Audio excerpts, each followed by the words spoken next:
Hi, today we're going to look at a couple more examples of derivatives using product and quotient rules this time for the exponential function. So we previously did a couple examples with just the exponential function, so we have that rule hopefully figured out, but these two are a little more complicated. So our first example here, you can see we have a product.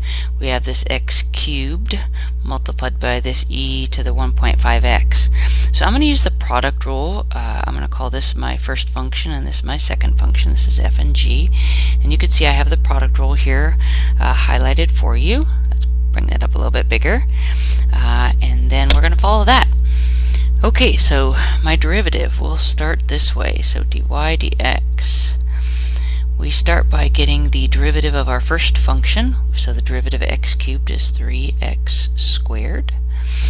Multiply that by the second function, just leaving the second function exactly the same, plus the derivative of our second function. So now I'm doing the derivative of the e to the 1.5x. So that's going to be e to the 1.5x, and then times the derivative of the 1.5x, which would be 1.5. So that's all the g prime, and then multiplied by f, which is x cubed. So following my rule over here, just to sort of highlight, so this was my f prime, and this I just wrote down g, and all of this right here by a chain rule was g prime, and then here I just wrote down f. Okay, so that's my derivative. Now I'm going to do a little factoring and make this look a little bit nicer here. So dy dx, one thing, I've got two terms here. Both terms have the e to the 1.5x, so I could factor that out. Both terms have this x squared, I could factor that out. And just depending on how tricky I want to be, if you want to mess around with the 1.5 and the 3, we could factor out a 1.5. That's sort of up to you. Well, let's start with just factoring out the more obvious common factor. So we're going to take out x squared and our e to the 1.5x, which is going to leave us with the first term of just a 3, plus the second term when we take out 1.5x and x squared, we're left with a 1.5 and an x. So if you were to, check by distributing, if you were to distribute this back to both of these, it should equal what we have up here in our derivative.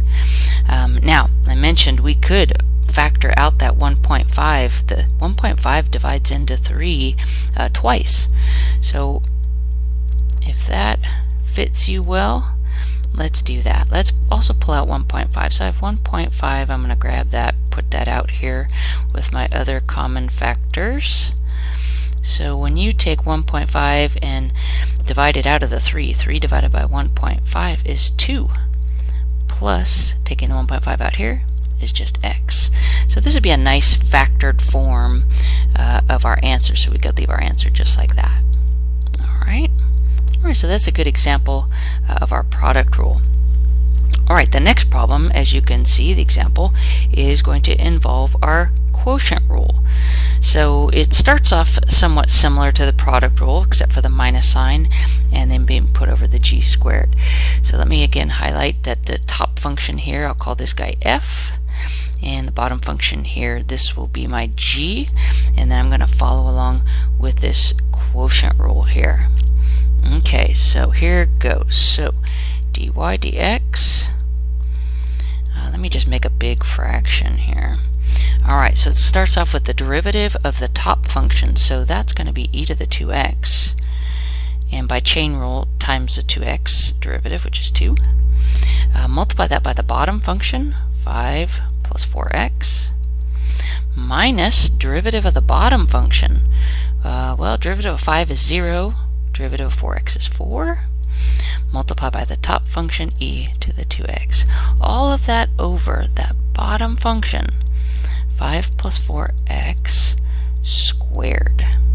Okay, so again, let me indicate the f prime and the g. So right here, this part was the derivative of the top, and this was where I just wrote down the bottom function. And then here, the 4, that was just the derivative of the bottom function. And then right here, e to the 2x was writing down the top function all over, and then the bottom right here, this was just the bottom function squared.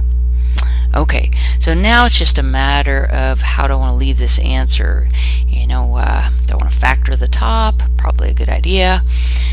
And then we don't usually FOIL the bottom. We typically, in this quotient rule, we usually just leave the bottom just like that, because if it's factored like that, then if possible, maybe the top will come out with a factor. But right now, no such thing exists. Alright, so if I factor on the top, see, now the minus sign here is what separates the two terms. So this is all one term minus this is one term. So the first term in yellow minus the second term in yellow. So I'm looking for common factors. So I notice they both have a 2. I notice they both have e to the 2x. So I'm going to pull that out of there. So if I take out a 2 and an e to the 2x from this whole first term, what I'm left with is 5 plus 4x minus. Now if I take a 2 and an e to the 2x out of the second term here, I'm just left with a 2. Alright, now I can go a little further, because on the top I could drop the parentheses around the 5 plus 4x, and then I could combine a little bit. So I have a 2 e to the 2x. On the inside of my brackets, I'm going to drop my parentheses, no need for those anymore. And then as you can see, I've got a 5 minus a 2. Right here I've got this 5 minus 2. Might as well put those together, and then that should be good for the answer. Alright, a lot of writing, but it's best to just write it down as you go so that we don't forget anything. Alright, 5 plus 4x squared is on the bottom. So on the top we have a factor of 2e to the 2x multiplied by, once I combine my like terms here, and again you could put this in any order, I'll put 4x first, and then let's see, plus 3. Now if by chance I had to come up with a 5 plus 4x on the top after factoring, and I could cancel a 5 plus 4x on the bottom, but not until then. So right now this is my answer. I'm finished, it's all factored, it looks good. Okay, thank you, I hope this has been helpful.